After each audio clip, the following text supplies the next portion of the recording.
Malapit nang matapos ang LRT-1 Cavite Extension Project ayon sa Department of Transportation.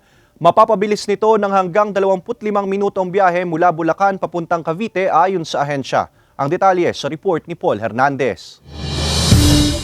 Tuloy-tuloy sa test run ang mga tren ng Generation 1 at Generation 3 para sa LRT-1 Cavite Extension Project Phase 1. Kasunod yan ang matagumpay na pagsasagawa rin ng test run sa Generation 2 trains. Sa anunsyo ng Transportation Department, mahalaga ang trial run sa mga tren para masubok ang compatibility ng mga bagon sa mga rail tracks at catenary system. Paraan din ito para masuri ang speed and acceleration ng sasakyan pati ang preno ng mga ito. Ginagawa yan para na rin sa kaligtasan ng mga mananakay. Layong pagkonektahin ng LRT-1 Cavite Extension Project ang Baclaran sa Parañaque at Bacoor sa lalawigan ng Cavite. Higit 11 kilometro ang haba ng extension project na ito na babaybay sa 8 istasyon. Hindi ibinahagi ng DOTR ang petsa ng pagbubukas ng proyekto. Pero oras na maging operational at mabuksan sa riding public, mapapabilis ang travel time ng mga pasahero mula Baclaran pa Cavite sa 25 minuto mula sa dating higit 1 oras. Kaya ring makapagpasakay ng mga pasahero na aabot sa 800,000 kada araw. Joint venture ang proyekto ng Department of Transportation, Light Rail Transport Authority at Light Rail Manila Corporation.